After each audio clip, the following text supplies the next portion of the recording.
एक परिवार में दोस्तों एक पत्नी और पति के बीच कुछ बात को लेकर कहा सुनी हो जाती है। लड़ाई हुई दोनों के बीच और जिसके बाद पत्नी घर से निकल जाती है और अपने पति को यह कहकर वो जाती है कि मैं अब लौट कर नहीं आऊँगी, तुम रहो यहीं, ये कहकर वो जिसके बाद निकल जाती है घर से। ठीक जिसके बाद पति जिसके बाद मन में उसे सोचता है कि वो तो चली गई लेकिन जाएगी तो जाएगी साली कहाँ, आखिर लौट के तो आएगी मेरे पास घर में तो आएगी ही। लेकिन आगे जैसे जैसे समय बीते वह पत्नी जो है वो लौटकर नहीं आई उसके पास, यानी अपने पति के पास नहीं आ रही थी। समय बीत रहे थे जैसे जैसे दोस्तों आपको पता जो शख्स था वो जिसके पास सोचता आखिर गई तो गई कहाँ। पहले जिसके बाद उसने पहले मायके में कांटेक्ट किया कि पता क्या कहें वो अपने मायके तो नहीं गई, तो वहाँ भी नहीं पता चला। तब जिसके बाद आपको बता दूं, मैं यहाँ बता दूं दोस्तों 4 अगस्त 2024 की बात कर रहा हूँ। 4 अगस्त के आसपास एक युवक जो है 10 साल की बच्ची को कहता है कि चलो हम तुम्हारे दीदी को ढूंढने का प्रयास करते हैं। जी मैं यहाँ बता दूं वह जो बच्ची थी उस शख्स का रिश्ता में साली लगती थी, अपनी साली थी और वह उसका जीजा था, यानी रिश्ते में जीजा साली थे। और वह शख्स यानी एक साली को एक जीजा कहता है कि तुम मेरे साथ चलो, हम तुम्हारी दीदी को ढूंढने का प्रयास करेंगे, वह मिल नहीं रही है। मैं वहाँ बता दूँ दोस्तों जिसके बाद एक जीजा ने अब उस साली के साथ जिसके बाद ऐसे घटना को अंजाम दिया जो उसके साथ जो किया था, ये जानने के बाद वाकई आप माथा दबा लोगे और आप एक बार सोचोगी कि इतना निष्ठापूर्वक कार्य करने से पहले उसके हाथ नहीं कांपे। ऐसे घटना को शख्स ने अंजाम दे दिया था दोस्तों कि पुलिस के लिए भी यह बात पचा पाना मुश्किल था और पुलिस की टीम भी कहीं न कहीं सोचने पे एक बार खटक सी महसूस हुई, उन्हें भी सोचने पे वो मजबूर हो गए थे। तो क्या है इसकी कहानी, हम पूरी जानने की कोशिश करते हैं दोस्तों। बता दूं चैनल पे अगर आप नए हो तो सब्सक्राइब करें, वीडियो अच्छा लगा हो तो लाइक करें। चलिए तह तक चलते हैं पूरी घटना की रुख करते हैं। नमस्कार दोस्तों, मैं अंकित सिंह। दोस्तों आज की सच्ची घटना कहानी की मैं बात करूं तो मैं बात कर रहा हूं दोस्तों हरियाणा के करनाल की बात कर रहा हूं, जहां आपको बता दूं लगभग 4 अगस्त के आसपास कुछ लोगों ने पुलिस को टीम को फ़ोन किया और कहते हैं सर यहाँ पे कुछ गड़बड़ है, यहाँ आप आ जाइए जल्दी से, यहाँ कुछ हुआ है।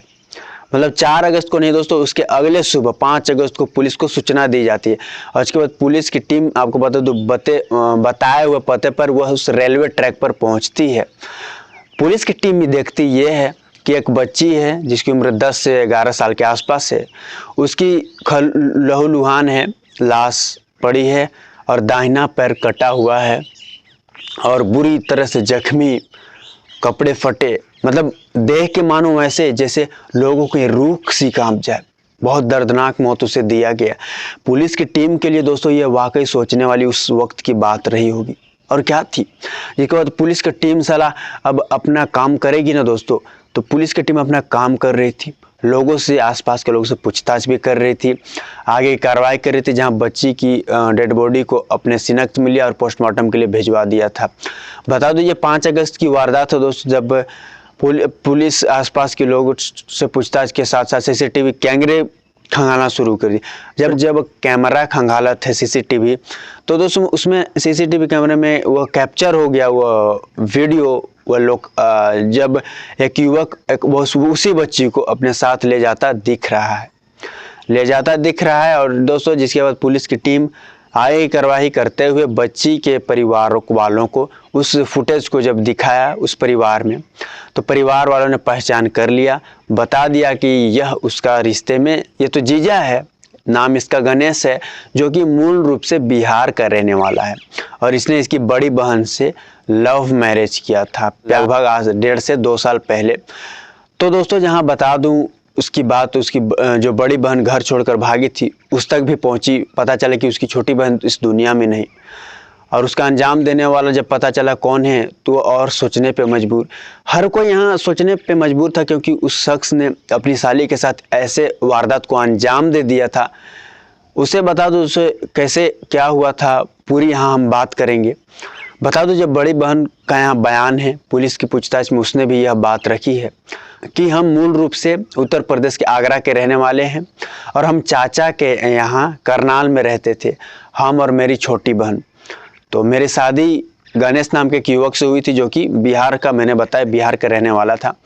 और जैसे जैसे समय बीत रहा था हमारे सब रिश्ते में सब कुछ ठीक था, लेकिन आगे चलकर कुछ कहा सुनी हो गई, जिस वजह से यहाँ मैं बता दूं दोस्तों, जहाँ बताया जाता है 22 जुलाई, जी हाँ 22 जुलाई को वह अपने घर छोड़कर अपने पति से झगड़ा करके निकली थी किसी बात को लेकर, और जिसके बाद वो घर नहीं लौटी थी।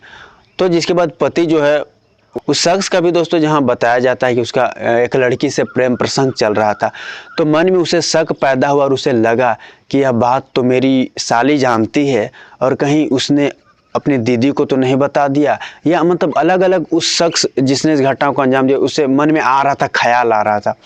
तो आगे चलकर उसने खुद अपनी साली को बहला फुसला कर ठगते हुए कहा कि चलो हम तुम्हारी दीदी को ढूंढने का प्रयास करते हैं, बस इतना कहा दोस्तों।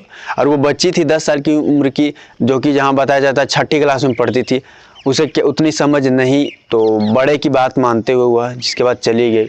अब बच्चे है तो बड़ा का बात मानेगा ही साला। अब उसे क्या पता था, उसने तो कभी सपने में भी नहीं सोचा होगा कि जीजा मेरे साथ ये करेंगे।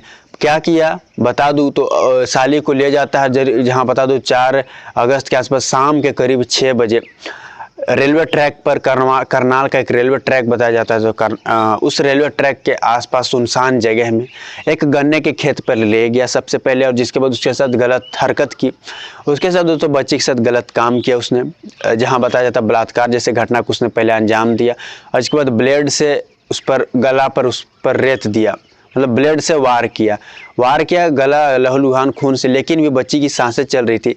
तो अपने सबूत मिटाने का प्रयास में वह पकड़ा ना जाए, इस वजह से दोस्तों उसने, आपको बता दूं, बच्ची को घसीटते हुए रेलवे ट्रैक पर ले आया, ताकि यह हत्या ना लगे बल्कि एक्सीडेंट लगे, और लगे कि रेलवे ट्रैक पर इसकी एक्सीडेंट हो चुकी है। तो वह अंजाम दिया उसके बाद घटना को, और रस्सी से आपको बता दूं जिसके बाद गला भी घोटा, और पूरी तरीके से आपको बता दूं मौत की घाट जिसके बाद उतार दिया था। यह वारदात को अंजाम देने के बाद दोस्तों आपको बता दूं पूरी रात कुछ घंटे तक, आपको बता दूं यह वारदात को अंजाम देने के बाद जो शख्स था वो बच्ची की लाश के पास ही रहा। वह सोचता रहा दोस्तों, और उसके मन में अलग अलग ख्याल आते रहे, और जिसके बाद वह एक ही बात उस वक्त कह रहा था कि अच्छा हुआ इसे मार दिया। और यहाँ मैं बता दूं उसे ज़रा भी इस बात से फ़र्क नहीं पड़ा कि उसे समझ नहीं कि उसने क्या किया है, क्या क्या उस भड़वे चौधरी से, उसे समझ नहीं दोस्तों। और जिसके बाद उसने ऐसे करतूत कारनामे करके लाश के पास कुछ घंटे रहा, और जिसके बाद वहाँ से निकल जाता, फरार हो गया। उसे लगा कि मैं नहीं पकड़ा जाऊंगा, लेकिन दुनिया में कोई बड़ा जुर्म करे चाहे छोटा, पकड़ा तो जाता ही है, जहाँ ऐसे हुआ। फिर दोस्तों अगर उसके अगले सुबह पुलिस की पूछताछ हुई, और पूछताछ में साफ पता चल गया कि ये वारदात को कोई अंजाम देने और कोई और नहीं बल्कि जीजा है, यानी जीजा ने एक साली के साथ ऐसे वारदात को अंजाम दिया। तो हर कोई सोचने पे मजबूर दोस्तों, हर कोई। यह वारदात, इस घटना को आप किस तरह देखते हैं, और ऐसे लोग की सज़ा कैसी हो दोस्तों, क्या लगता है? और वीडियो अच्छा लगा हो तो सब्सक्राइब करें। आप ये वीडियो कहाँ से देख जरूर कमेंट बॉक्स में अपनी राय जरूर दें। अभी के लिए इतना ही दोस्तों, अगली क्राइम कथा में मुलाकात होगी नई सच्ची घटना के साथ। तब तक स्वस्थ रहे, खुश रहे, मस्त रहे। जय हिंद दोस्तों।